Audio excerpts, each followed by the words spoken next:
What is going on, everybody? How are you doing? Hopefully everyone's having a great day. I have been kind of combining football and golf stuff, at least on the audio version, but trying to do a football podcast every day. I thought we'd done a lot of football stuff. We just recorded something with Josh Pate yesterday, doing some college football look ahead, as well as just a regular podcast. Colin at the end of, I guess on Sunday night. So we got a lot of football content out. You can go check that out right now. I think I'm going to go golf only. We're going to do a little Golo pod, dive into Tommy Fleetwood, which is just kind of unexplainable at this point. And I think it touches, though, on something powerful about the sport. And some gambling thoughts headed into this weekend. They're playing in Maryland. Colin and I obviously were at LIV on Saturday. Some thoughts on that experience, seeing those guys up close and personal, meeting Brooks, meeting Sergio. So we'll discuss that, and they have their individual title this week, which is Joaquin Niemann and Jon Rahm, which obviously Jon Rahm is going to be a major factor, like Bryson at the Ryder Cup coming up right around the corner. And we will also take some of your questions. At GoloPod is the Instagram. So at GoloPod, we try to separate the golf and the football questions. I try to put it all over on the Instagram. So you can fire into those DMs and get your questions answered here on the show. But before we dive in, if you want to go to an event, if you live in Indianapolis, that's the first time I've ever been to a LIV event. It's really fun. Golf tournaments are just fun in general. Have some cocktails, have some food. They have a bunch of different food trucks there. Obviously, any football game you want to go to, college or pro, concerts, comedy shows. I'm probably never going to make it to the Sphere while my wife is pregnant, but if you want to go to one of these concerts at the Sphere, I can live vicariously through you. I'd go see anybody. I'm seeing people see the Backstreet Boys. I'm like, you know what? That looks kind of fun. So if you want to go to an event, a comedy show, they got you covered. You can search by the venue. You can search by the team, the event, you name it. Doesn't get any easier. Best ticketing app I've ever used by far. Take the guesswork out of buying tickets with GameTime. Download the GameTime app, create an account, and use the code JOHN for $20 off your first purchase. Terms apply again. Create an account and redeem the code JOHN for $20 off. Download the GameTime app today. Last minute tickets, lowest price guaranteed. You know what's funny? Listen, I'm a degenerate, so every single week, even if I'm not getting that aggressive, I'll take a couple $100 and throw some $50 parlays. And had a pretty good one. I felt pretty good going into Sunday with Scottie Scheffler winning, Tommy Fleetwood, and Ben Griffin do top 10. I just needed Ben Griffin to basically hold serve. He handled business, T9. I had nothing but faith in Tommy Fleetwood, even with a 2-shot lead going in, and Scottie Scheffler was going to win the tournament. Obviously, that's not how it played out. Tommy Fleetwood did implode. Somehow Justin Rose, JJ Spaun end up in the playoffs, and Scottie's on the outside looking in. I was texting with someone. We'll dive into Tommy Fleetwood here in 1 second. From a gambling perspective, I do like my chances every single tournament taking Scottie Scheffler, who is such a heavy favorite in golf to win, and parlaying him with some other guys like Tommy Fleetwood, like Ben Griffin. Cam Young is red hot right now, 2 top 10. And I just like my chances because I was telling a buddy the other day that the crazy part, and obviously the drama, didn't really include Scottie Scheffler. He was one missed putt on like hole 14 from being in that playoff against Justin Rose and JJ Spaun. And I would say if Scottie Scheffler's in a playoff, you're going to like his chances versus those guys. I also think there's a big picture conversation over the last 24 months, but maybe even smaller sample size than that, maybe 18, 16 months, that despite all the wins Scottie has, I think he could easily have 7 or 8 more. I mean, I think there is probably, if you really talk to Scottie Scheffler, Ted Scott had to leave because he got a family emergency. But like if Ted Scott was there the whole time, they're probably like, honestly, we're a better Thursday from winning this tournament by 4 or 5 shots. I mean, it is insane. Like what Justin Rose did was awesome. JJ Spaun has turned into one of the best American players. The Tommy Fleetwood story, I mean, honestly, it's riveting human drama that draws us to sports. But the dominance of this guy, it's like clockwork. I mean, clockwork. He's a birdie putt away on 18 from like being in the playoff. It is crazy how good his floor is right now, right? Obviously, he doesn't win every week, but like there's just never a week where it's like, oh yeah, Scottie, finished 17th. Scottie finished 24th. No, it's like tied for third or only because there's two guys tied going into a playoff, and I'm one shot off. Like they finished 16, I finished 15. It's insane how high his floor is. That's why I just think you got to hammer gamble on him and then parlay him with guys you really like to top 10 or top 20 to kind of boost the odds. Because, the plus 220, I like a little more in golf. But as we just learned, like I almost just put $100 on Tommy Fleetwood before the tournament at 30 to 1. I mean, this week, obviously it's a shorter field. It's also why the odds are a little off, on a guy like Fleetwood. Why is he 20 to 1 and he's never won? It's because there's only 50 guys in this field. It is pretty insane what is going on with Tommy Fleetwood. But I was thinking about this, and it gets back to Colin Morikawa when he got into the tiff with the media back and forth and like drew the line of, I don't owe you guys anything. And it's one of the most laughable, out of touch, moronic fucking statements I've ever heard, especially from a golfer. The whole business model in this sport is really built on the drama of Sunday. Obviously, a golf tournament, there's a build-up Thursday, Friday, Saturday. But non-majors, the peak of any tournament is on Sunday. And like any sport, right, it's the drama and of the triumph and the thrill of victory is cool to watch.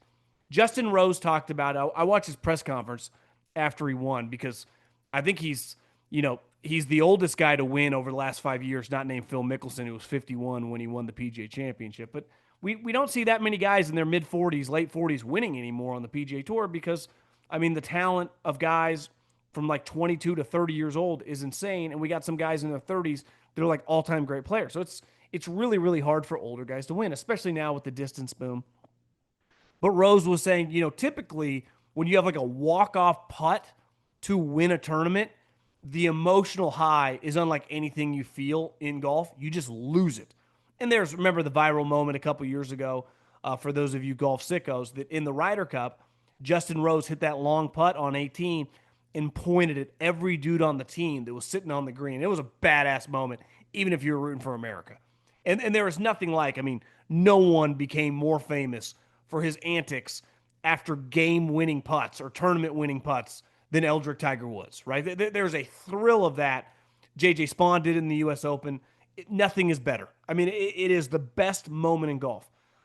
But unlike like in football, if I'm down 1 point and I have a 40-yard field goal to win the game with 2 seconds left, so I'm either going to win the game in a walk-off or lose the game.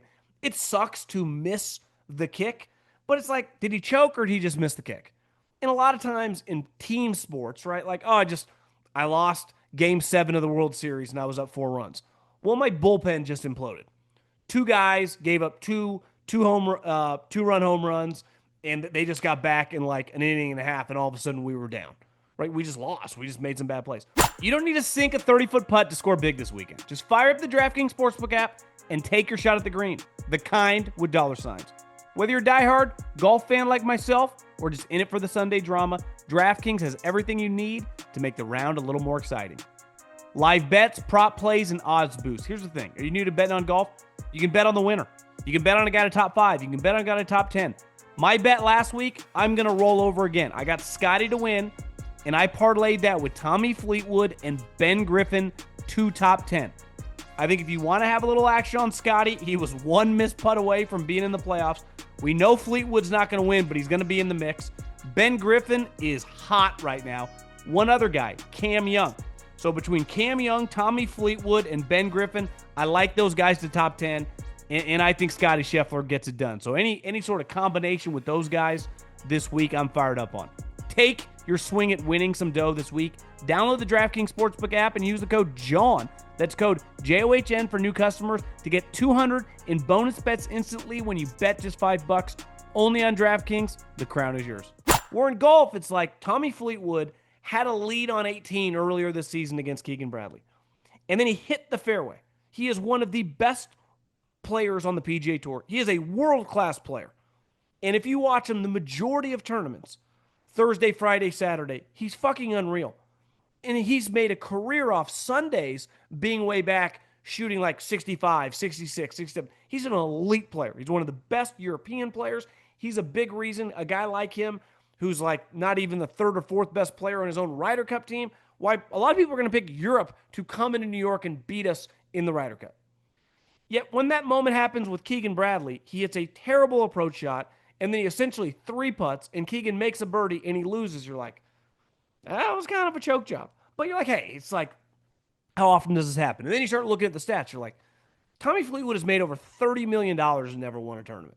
It was pretty crazy when Cam Young a couple weeks ago won, and I was looking at his career earnings. I'm like, this guy had made $19 million. He never won. That's crazy. That had to be a record. And then you're watching this tournament. He has a two-shot lead going into Sunday. You're like, Tommy Fleetwood's about to shatter that record because now he's got some scar tissue of what happened earlier this year. Even if he doesn't play his best golf, he's going to win this tournament. He's got a comfy pairing with his buddy Justin Rose. And then you watch him 16, 17, and 18. And honestly, my first reaction was kind of to make fun of him. And then he gave an interview. And we talk about, kind of the agony defeat. There's nothing like in golf because we can relate to this, right? Anyone that shoots 90, that shoots 85, is a scratch golfer, that shoots 100, knows that like if you have a little pressure that you can just unravel in golf. You're never going to throw an important pick against some all-pro, right? You're never going to have to try to get Aaron Judge out. But you can kind of relate to playing someone else, having a one or two shot lead, again, regardless what your scores are, playing for $10, $100, whatever, in a moment where you're like, God, I feel a little tight. And we have seen this happen twice to Tommy Fleetwood, and the stats were flying that Tommy Fleetwood has 29 career top fives on the PGA Tour. The statistical anomaly, now some of those top fives clearly are him firing back from starting the day at 17th. Or 15th or 10th, and then shooting a good round. But we have seen twice in the last couple months, Tommy Fleetwood not just have a good chance to win, legitimately had the lead. He had the lead on hole 18 of hole 72 against Keegan Bradley, and this year he had the lead on hole 16 with 3 remaining. And he can't win. And then he gave an interview with tears in his eyes.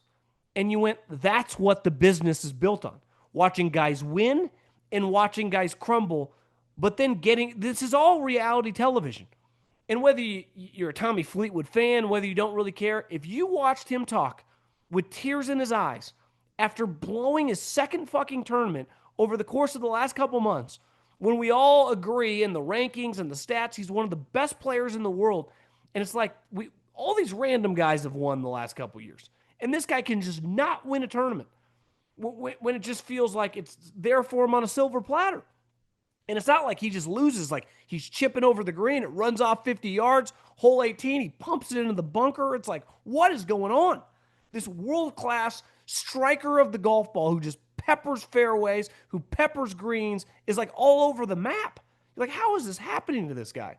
But in a weird way, it's like when Jordan Spieth became a star. His style was like, he's just blasted all over the place. Like, basically everyone I've ever known playing golf can kind of relate to that style. He's a very relatable player. Phil Mickelson, same thing, blasted all over the place in the peak of his career. Now, he was incredible at making crazy shots, but it was a relatable experience. The most relatable moment for Rory's life was the way he played Sunday at Augusta. Just all over the place. It's like every guy I've ever played with is like, birdies one hole, doubles the next, hits in the water the next. It's like you never know what you're going to get. Like that is what we gravitate to. But Tommy Fleetwood giving that interview was like, Colin Morikawa wouldn't in a million years have stood there. He's already told you, I don't owe you anything. But he literally owes all the money that is provided is because of those moments. All this money is from the TV and the sponsors to get to feel these guys and get us in front of a couch because they resonate. Tiger Woods is an outlier. Even if we knew nothing about him, right? He was so great. All of us were sitting on our couch, even back then when golf was way less popular, to watch that guy play golf. Most people are not that.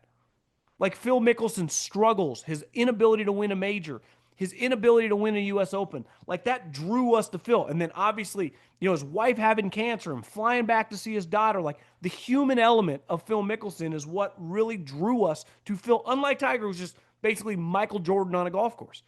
And if you watch Tommy Fleetwood talk after that round, where you could see the tears in his eyes, this is a guy, multi-millionaire, who flies on private jets, who lives, I'm sure, in a big ass house, who lives a great life, who is brought to tears because he literally just choked in front of millions of people away his best chance to win a tournament, probably of his career, right in front of one of his good buddies. I can't even imagine what that felt like. But that made me feel more for Tommy Fleetwood, and I'm more invested now in Tommy Fleetwood. And this gets back to Morikawa and kind of that mindset of some of the players on the American side. I immediately tweeted out, I'm like, you couldn't have paid a lot of Americans that just had that moment, especially with his history, to face the music like that. I mean, listen, like Rory's done enough to get away with it, but like there was a moment last year that would have even drawn us more to Rory after he lost to Bryson DeChambeau at Pinehurst. And I think those are the type moments, and this is a thing with Brian Rolap, the new CEO of the PGA Tour that comes from the NFL. Do you think Cam Newton wanted to give a press conference after he lost the Super Bowl and everyone is shitting on him for not jumping on the fumble? Of course not. Do you think if it wasn't contractually obligated, he would have done it? No. But he is, and everyone in the NFL is. And that's part of the business model. That's the industry they're in. We all have things in whatever business we're in, whether it's podcasting, whether it's insurance, whether it's construction, that we fucking hate, that we don't want to do. My wife is literally doing one of those as I speak, texting me about it in her business. It's like, welcome to being a grown up. And no one, and this is why Morikawa got so crushed because, like, bro, some stuff is kind of stupid, but we feel for a guy if it's like this guy can barely make ends meet, he can barely feed us. No one has any sympathy for multimillionaires. That's just the way the world works, let alone a professional golfer. And I got a lot of respect for Tommy Fleetwood, who did this the last time against Keegan Bradley talked, and this time, which I think for as bad as that moment was against Keegan Bradley, this felt like 5 times worse. I mean, it really did. I mean, his one of his best friends is sitting right there as he's imploding. He has the tournament by the balls, and it just completely unravels. Like, in fairness against Keegan Bradley, he just hit one bad shot, and then for whatever reason, he looks like me when, you know, a tournament's on the line with around the green, right, or a putter in his hand. It just looks terrible. But I just got a lot of respect for doing that. I really do, because he didn't have to do it. And I think there's something really likable about the Europeans. I mean, Justin Rose is 45 years old. He has made $70+ million on the PGA Tour. Who knows how much he's made off it? I mean, no one, he's not quite Phil or Tiger, but he drafted off that era financially and earned it with his elite plays. He's one of the best players of his era. But like at this point in time, if he was just kind of hanging out, it's like, how is he grinding this hard? And he even mentioned earlier in the week, he's sick. He has to pull out of the Pro-Am. It's like, this is what my advice always is to young people. Find what you like to do. Now, some things that you like to do aren't going to be as lucrative as some industries, like Justin Rose playing professional golf. But when you find whatever you like to do, it is so much easier to work hard because it doesn't always feel like work, even though certain things inevitably do, right? But when you enjoy what you're doing or are passionate about what you're doing, it is so much easier to be. Justin Rose is, I mean, sure, there are guys on the PGA that don't love golf. Justin Rose is addicted to playing golf. Like, it is a passion of his. Because at this point in time, why would he still do it? It's like you hear these stories about, like, why is so-and-so, still working and running his company? Why isn't he just retired? It's like, he loves it. This is what kind of gets his juices flowing. And at 45 years old, and listen, J.J. Spaun has been a revelation. He might as well have been like Xander or Scottie. The way he carried himself, he just looked confident. I mean, I thought, like, J.J. Spawn's going to win this thing. But that was a fantastic and riveting and explosive ending. But there is, for as cool as it is to watch guys have incredible victories, and that's the best part, I would say, of sports in general, but specifically golf. What, Xander a couple years ago when he finally wins his first major in the PGA, that moment where Bryson hits that bunker shot at Pinehurst, Rory finally hitting that shot in extra holes at the Masters. There's just something special about knocking it in, putting your arms up. But there's also something really, really engaging about watching someone implode. I mean, it's just like you can't look away. And when that person is willing to immediately after, at the level in which these guys are at, talk about it and be candid and open about it, it's something that I think takes the game of golf to the next level. And so props to Tommy Fleetwood for just being a classy individual, but also kind of understanding like where his bread's buttered. And I think sometimes I always struggle with this when I hear professional athletes complain. It's like, do you think the money just comes from the fucking sky? Do you think it just appears in these massive wires to your account? No, it's because of the television product. So you got to give back to the people paying you. It's a give and take. It's part of you're in business partnerships. All these things are now revenue sharing agreements, right? We're all have our hands in the cookie jar of the revenue. And when that's the case, it's one thing if, hey, I'm just paying you X amount of dollars, then yeah, it's like you can kind of do what you want. But like when you're all part of the revenue agreement, you got to be good partners. And the NFL, the players and the teams are great partners to the networks. There's a give and take back and forth, and everyone profits. Sometimes in these individual sports, and I don't follow tennis as much as golf, but in golf, they love pushing back against it. It's like, guys, do you not understand what's going on here? And sometimes it pains me as an American. It's like sometimes our guys, it feels like don't. And sometimes they do. Like Justin Thomas is really good at it. Scottie's been great at it. Obviously it's easier when you're kicking everyone's ass. I think Bryson has kind of really embraced it and understands this now. That's key. Like when you talk about growing the game, that you gotta play that game because most human beings, whatever sport they love, are not going to the games. So that experience, their experience is through watching you on TV, is through watching your interviews on YouTube, to watching the good and the bad, and that's what draws human beings to other human beings. So props to Tommy Fleetwood. Can I tell you about my friends at Mando? Here's the thing. Summer is upon us. Where I live, I think it's 110 degrees today. And I'm a sweater. And I don't like smelling. So the key with Mando and their deodorant, it has sweat control. So not only does it block the odor all day, but it controls my sweat. I don't like to just be soaked if I'm just walking outside to grab something out of my car. And here's the thing. It was created by a doctor who saw firsthand how normal BO was being misdiagnosed and mistreated. So all the products, they're baking soda free, and you can choose from a variety of fresh scents like bourbon leather, Clover Woods, Mount Fuji is the one I use, or just the go-to pro sport. Want to try America's #1 whole body deodorant formula right now? You can find them in Walmart, Target, and other retailers around the country. Mando Starter Pack is perfect for new customers. It comes with a solid starter deodorant, cream tube deodorant, 2 free products of your choice, like Mini Mando body wash or deodorant wipes, love those, and free shipping. As a special offer for listeners, new customers get 20% off site-wide with our exclusive code. Use the code JOHN, that's JOHN, at shopmando.com. That's shopmando.com for 20% off site-wide plus free shipping. shopmando.com. Please support our show. Tell them we sent you. Mando's got you covered. Protect your pits, baby. Smell great doing it. I saw Bryson today was, I'll get into LIV in a second because me and Colin went, but that Bryson, because they're playing in Indianapolis, went to McAfee's show. And he said, the thing that he's struggling with right now, and he said this, when we were in Chicago last week, the wind was howling. Obviously, it's the windy city, but the wind specifically at Bolingbrook was pumping. And it would have been one of those where if you were a little off, I didn't walk the course, clearly was not easy. I mean, guys were shooting over par, that it would eat your lunch. And even Bryson admitted today to McAfee, it's like, one area that Scottie has me by a wide gap right now, and he's the #1 player in the world, and I'm not, is his ability to control distances. And that's working the ball into the wind. And he's like, it's one reason I struggled, last week on Sunday and across the pond at the British Open is because it gets windy. I'm not great at flighting my irons. And let's face it, a lot of guys are not.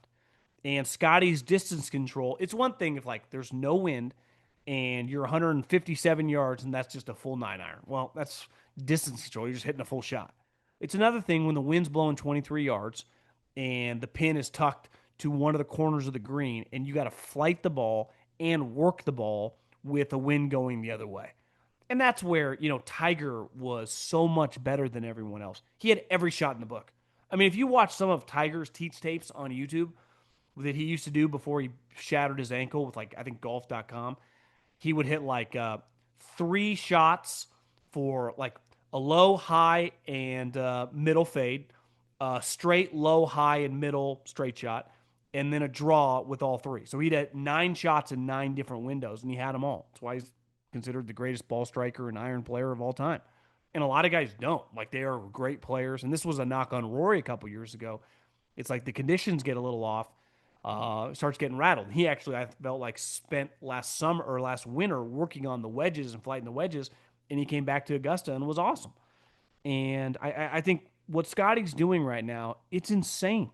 Like, how can he not just one week just finish like 30th? It happened all the time to Phil, to Tiger, to Rory, to whoever.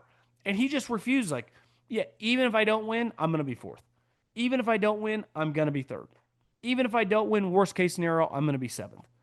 So I'm going to beat the shit out of basically majority of people in this tournament. And if a couple guys play at their A game and I have a B minus game, they beat me by a shot or two. That's the thing. When he's on, he wins these tournaments by 4 shots. Obviously, the majors, he won multiple majors by multiple shots, let alone the regular tournaments that he won by 5 shots, 7 shots. Yet their A game, like Justin Rose over the weekend, was incredible. And on Sunday, down the stretch of that tournament, like, that's like 2018 number 1 in the world, Justin Rose. Just birdie, birdie, birdie, birdie, par, birdie, extra holes, par, birdie, birdie. It's like, Jesus, this guy's a machine. But, like, that's what it takes to beat Scottie. You have to have your A or A plus game, and he's got to have like his C plus game, and you beat him by shot. I mean, there are only so many ways you can kind of give Scottie a reach around here, but it's pretty wild how much better currently today, as we sit here, he is better than everyone else. And you're seeing, like, I mean, Rory won a major this year. Bryson easily could have won a couple if his irons weren't shitty over the weekend. And these guys are like all-time great Hall of Fame players, and he's really separated as the season's gone on. LIV Chicago. Listen, a lot of people are like, why are you talking about this? Like, they bought space. I love golf. And they gave me access. They took me to a tournament where I got to meet Brooks Koepka. I don't know. He won 5 majors. The course I play at TPC, he won that tournament twice. Kind of an important figure in the history of golf. Sergio Garcia, Masters champ there, starts talking to us. PGA Tour's never given me that access. Now, at the end of the day, like, I'm not pretending I'm more into LIV at my house on the couch than I am watching the TPC Memphis, right? But, like, when you are at the event, it is pretty sweet. Now, we got access to go on the driving range, and I've been to a bunch of PGA tournaments and majors over the years, so it's not like I've never seen professionals hit shots, but we got to stand 5 feet away and watch these guys just bang balls. And I've never been to a driving range of a professional golf tournament. And obviously they got, from Dustin Johnson to Koepka to Rahm to Joaquin Niemann. I didn't see Bryson or Phil hit balls, but even their random guys hitting balls. Like, it's watching Koepka just stripe like 3 irons. You're like, how's this guy off right now? He looks fantastic. So it was a very, very cool experience being live there and watching these guys. Now, a reason this works, in Chicago, like a party city, there was, I don't know, 25, 30,000 people throughout the course. I mean, it was jammed. The music thing, which I originally thought was a little weird on TV and, like, not really my cup of tea, when you're there, to me, it adds to the experience. The music adds to the in-person experience. LIV is a cool in-person experience. I personally, and listen, we spent all day with Scott O'Neil, who, if Scott O'Neil was a stock, I would bet on Scott O'Neil. And I think the smartest thing that LIV did and the PGA Tour did in hiring guys to run their businesses is not hiring golf people. Scott O'Neil's not a golfer. He's not some country club guy. Neither is Brian Rolapp, the new CEO of the PGA Tour commissioner. And here's the thing they understand, like, how do we figure this out moving forward together? How do we get our guys in some of your events? Like, you guys completely changed everything, and Rolapp comes from the NFL. Like, he's no dummy. He's going to want Bryson DeChambeau in some of his tournaments. He's going to want Jon Rahm at the Waste Management. He's going to want Dustin Johnson and Brooks Koepka to play in some of the Florida tournaments.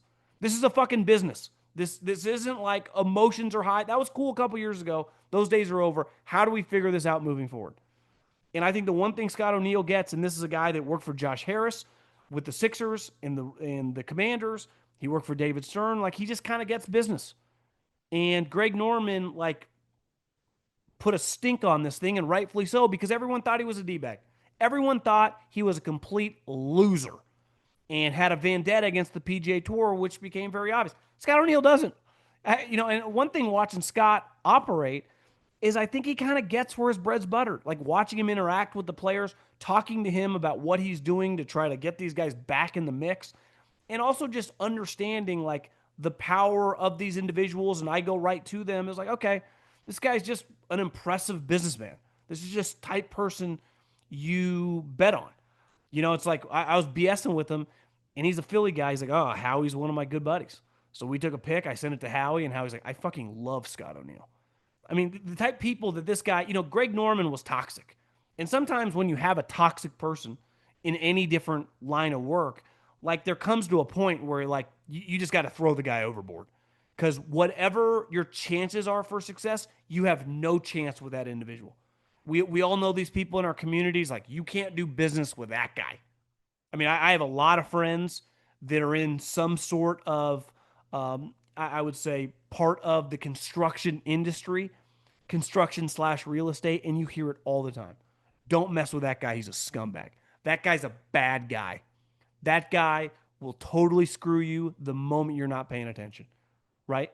And those type of people, the faster you learn, don't waste your time doing business with them, the faster it is to be successful in life. Because that person won't just screw you over, but they'll just derail anything you're trying to do. And I think Greg Norman became that fixture with, anything that LIV was attempting to accomplish. And I think Scott, again, I'm not just saying this. I've never even met the guy up until I went there, and just talking to other people that know him and then just spend the day with him. Like, I've been lucky enough in my short 40 years on this planet to just be around some pretty high level people in some different businesses. And I was just really, really impressed. I really was. And to me, the thing that was most impressive, and like I said, the same thing for Roll App, and this was smart. Like, don't hire these stiff country club guys these are businesses. The days of like Jay Monahan, you got to do this. Like, get the fuck out of here. Greg Norman, like, screw you guys. That's not a way to do business. So I was blown away by the in-person experience, which everyone was having a good time. And I've been to a lot of golf events, and that's like sometimes golf events on TV that can look boring, and then you go there can be pretty fun. The thing with LIV, the music, the atmosphere kind of even takes it to another level. And I think I saw Bryson tell McAfee today that was easily, now Chicago's a pretty special event town, a lot of younger people out there, and had a good time. But again, like I'm if you're good to me and I think you're impressive, like I'm gonna buy into you. People often say like about football is a good example. Like, yeah, I grew up with the 49ers, but like who am I gonna like? It's not like Kyle Shanahan text me. I don't know the guy. I mean, it's like, if I did, I would like them even more. But it's like I can just get on the horn and text Jason Light. You think I'm not going to root for the Bucks? John Schneider came on my podcast, never even met the guy. You think I'm not going to root for the Seattle Seahawks? I mean, Andy Reid essentially, and how he hired me and changed the course of my life. You think I'm not going to root for those guys? Right? Life's pretty simple.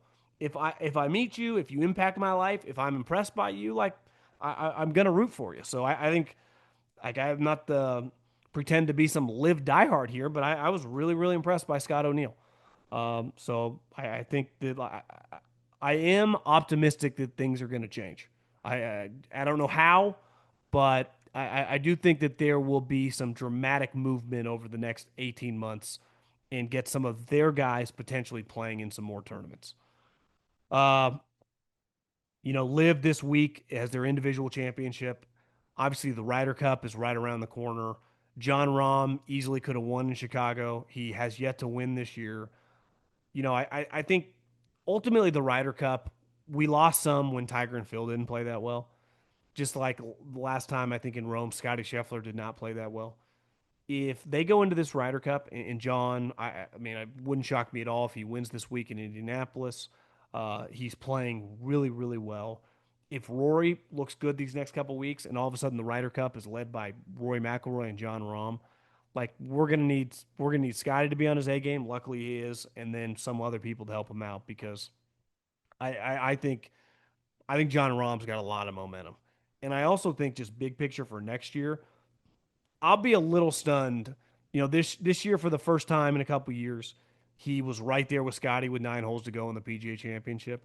I would expect him to be a major major factor at Augusta come the spring.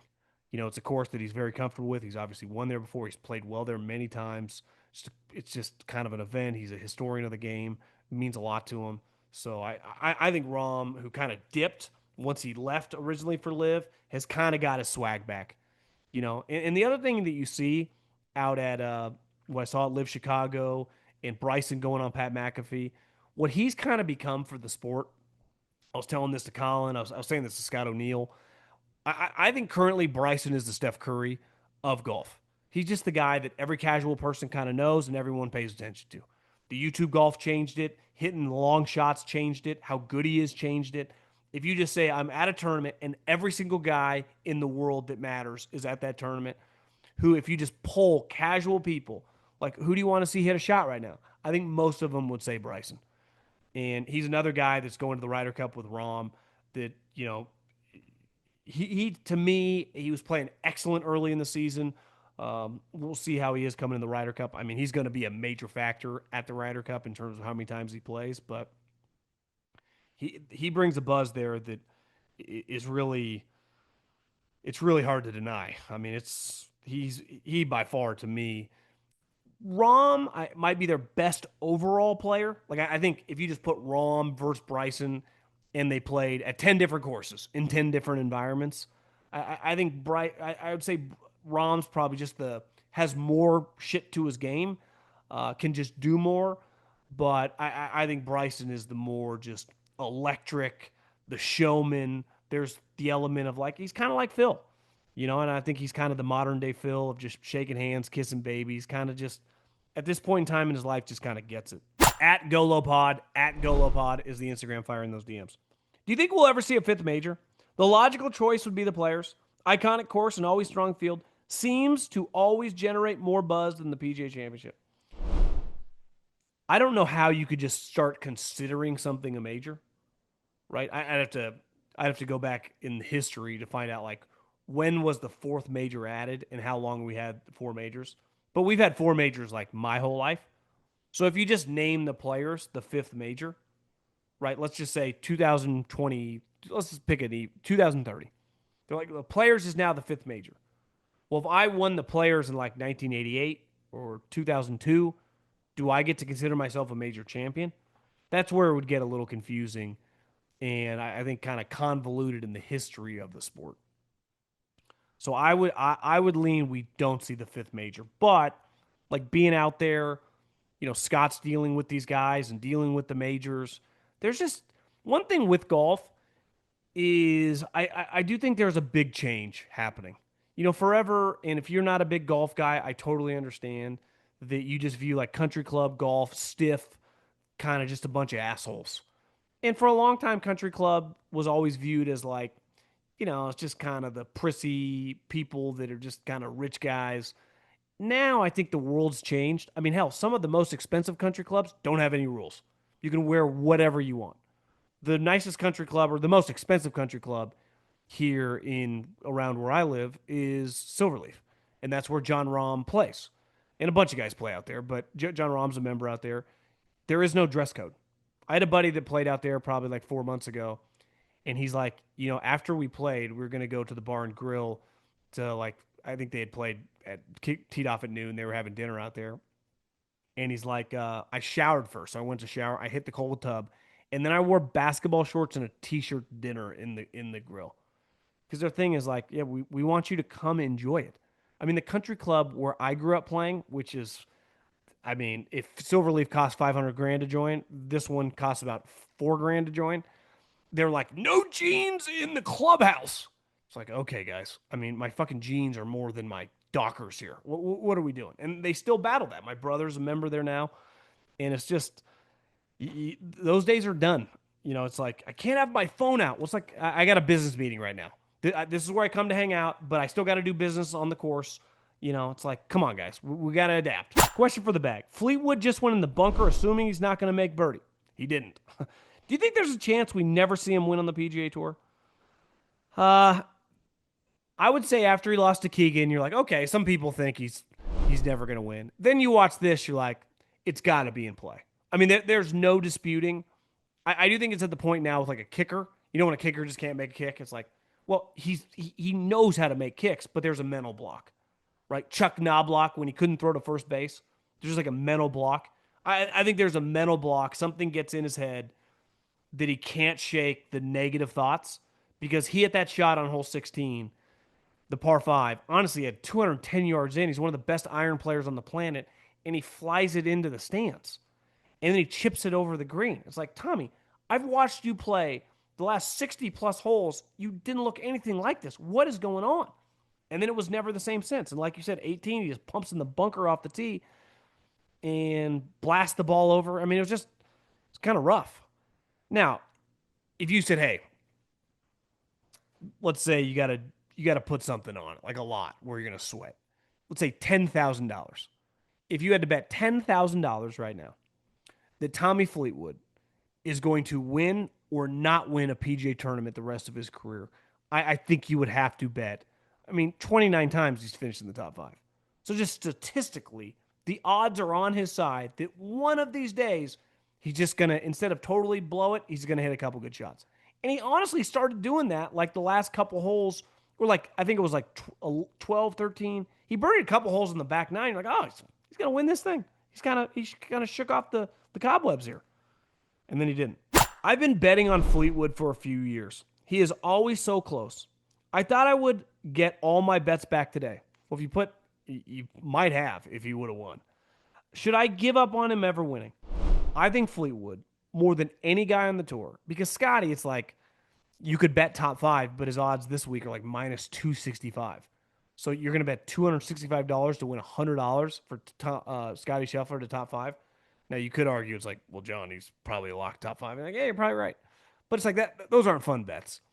I do think Tommy Fleetwood, his odds to top 10 and top five are always really high. I mean, a lot of times you could get Tommy Fleetwood in the plus money, like plus 110, plus 125, to top 20 in golf tournaments. So I think you just can't bet on him to win. Even though I was looking at it last year at this tournament, the BMW, he finished fifth. I was like 20 to 1. Should I throw a little money on him? Is the scar tissue, too strong from last week? But he's going to win eventually. He's going to win eventually, you would think. And you know what? That's what I'm talking about, which when he finally does, hopefully he just breaks down in tears. And it's like one of the coolest emotional moments on the PGA Tour in a long, long time. Because it would be. What's your background in competitive golf? Did you play competitively growing up, and have you ever ventured into the tournament scene as an adult? I played like junior tournaments as a kid. I played in high school. I was never that good. I mean, I was probably looking back, I was shooting more like 80 to 85 even in high school. I didn't practice. I didn't know how to practice. I didn't want to practice. I actually didn't take it that seriously. I'm a much better player just in terms of thinking about golf now. I mean, if I could do it over again, which I'm not a big fan of do it over again because it's no you can't in life. But if I could, I it's easy to say, but so it's stupid to be like, well, I just wouldn't have played football in high school. I would have just focused on golf. But no, I wouldn't trade that. So I just didn't take it very seriously when I was young. And then I didn't play in my 20s when I was just working 99 hours a week. And I've played a lot more in my 30s. But I've never, I mean, tournaments, I've played like member guest tournaments, but I'm not going to play, like individual tournaments. I get my juices and my highs from podcasting and the business and doing this, the business aspect of all the stuff we got going on with this. I like playing golf. It's kind of my release. Now I don't mind. Like me and my brother will play $100 a hole, right? I mean, I like gambling. We play. I wouldn't say huge money games with some of my buddies at TPC, but You have a bad day, you lose $100. Uh, I like doing that. I like enjoying it. I don't want to play like serious rounds. That's not those days. It's not really for me. I actually live about 15 minutes from Bolingbrook Country Club, so I hope you enjoyed Chicagoland. Cool. One thing about Chicago, the suburbs are just pretty beautiful. They're green. Uh, where Colin lived, the downtown was awesome. It's like, God, I mean, this is a pretty sweet town. The other thing, we went to dinner on Friday night. I mean, it was a pretty sweet weekend. Flew in. I was just gonna stay at a hotel, and someone from the volume was like, "Colin wants you to stay at his house." So then I text him. He's like, "Yeah, just stay at my house." So his wife was in Rhode Island, so it was just me and him. So I fly in. I just go to his house. Like, you want to go to dinner? I'm like, yeah, let's go to dinner. So we go to steakhouse. He's like, watch the price points of food here, because like L.A. obviously is really expensive. Scottsdale is probably the most overpriced place in the country at most restaurants. We have cocktails, we have oysters, we get a couple steaks and French fries. He shows me the bill. It's like $140.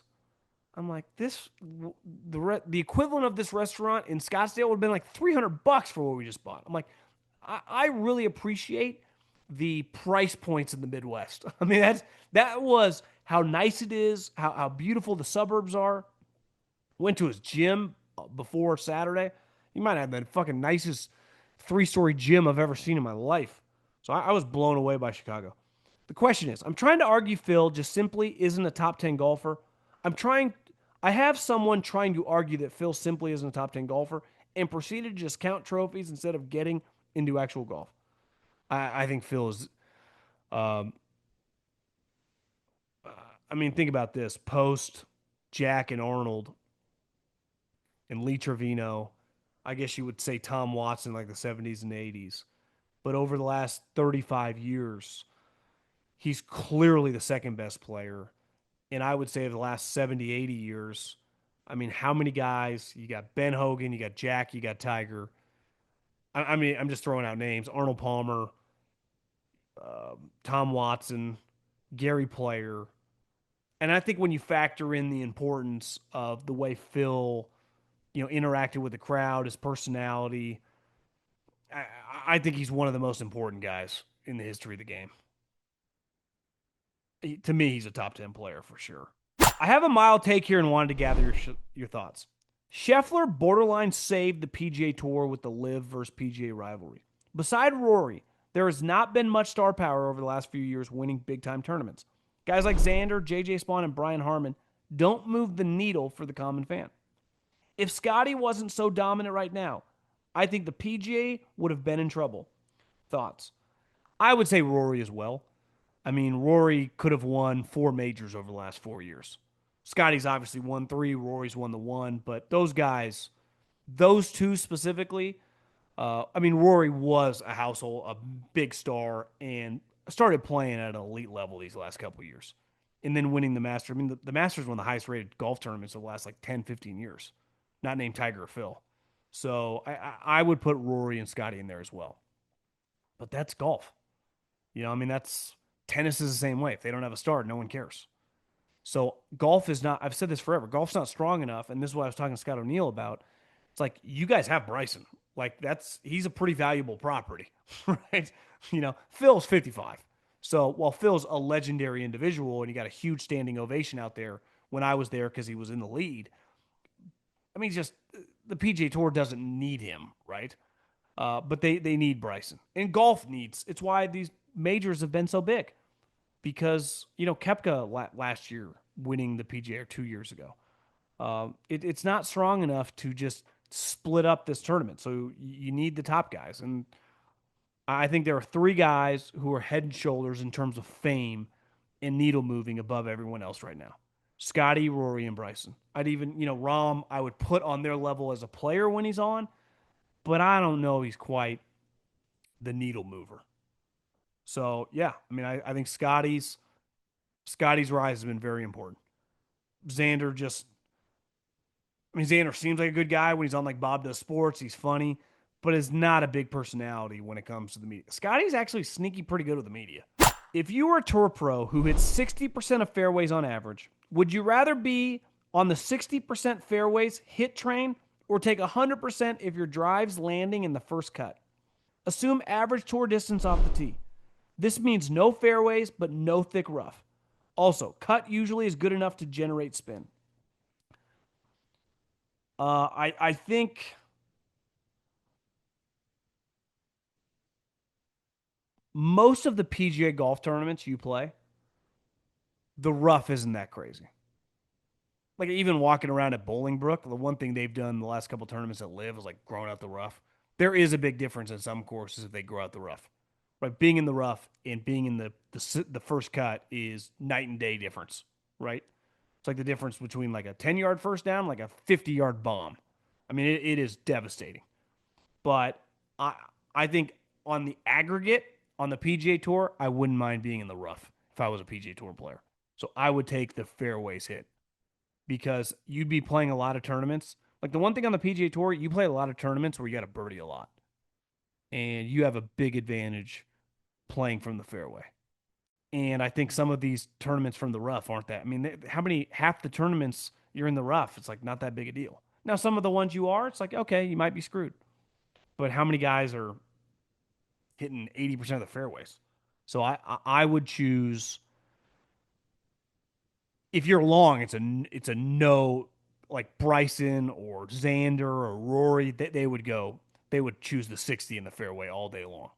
If you're short, like if you're like Brian Harmon, maybe you would choose the first cut, but that would be an unreal question to like ask a PGA Tour player because they would have like a legitimate answer based on their experience. You can't say they need to slowly integrate LIV players to the PGA. As commissioner, the message it sends to the PGA guys is that you stood pat, stayed with us, and bent us over after all that holding out. The PGA has turned they've shifted from the tax exempt entity, the charity element, to a for profit business. That's where Roll App comes in, and they gave players equity in the business. If you give me equity in a business, I want to make that business as big and profitable as possible. Why? Because that's where I profit. So if I'm Justin Thomas and I stayed, and I was probably mad a couple years ago, Jordan Spieth. Well, now if I own some of this, I want Bryson to be part of the thing I own. So I would have no problem extending, hey, you get, if you, I wouldn't do this to every guy. Like I'm not, Lee Westwood's not getting invites, but of the players that matter, starting with Bryson, Koepka, DJ, Phil would be interesting. Phil probably wouldn't even take it. Joaquin Neiman, Cam Smith, like some famous American and international guys that live in the States. I'm giving you 5 options throughout the season to play in tournaments. I promise you they would use them, and the tour would benefit from the ratings. It's like, hey, Rahm, Bryson, and Koepka are playing this week at Pebble Beach. Guess what that is? That's good for business. And if I own a business, I want the best for the interest of that thing I own. And in golf, like the more eyeballs, the better. You make a great point about the craziness of the Ryder Cup clashing with football. My solution: play the Cup Wednesday through Friday. Should make no difference to the player schedule, except maybe a positive one. And the fans get to watch both football and the single greatest mental test in golf. Why it won't happen? We've never done that before. I think the reason it won't happen is not that we've never done that before. I do think the TV execs would say this. For as shitty as it is on Sunday, going up, having Jon Rahm going head to head with Xander Schauffele and Scottie going head to head with, Rory McIlroy and Bryson going head to head with Tommy Fleetwood, singles matches up against the Giants playing the Eagles and the Niners playing Seattle.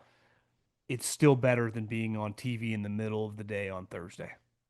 Because even though technology or schedules are a lot different, there is something powerful about people just not watching TV at the same rate during the middle of the day, during the week.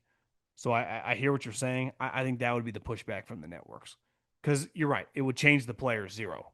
Whether you're playing golf on Thursday or whether you're playing something, doesn't matter to them.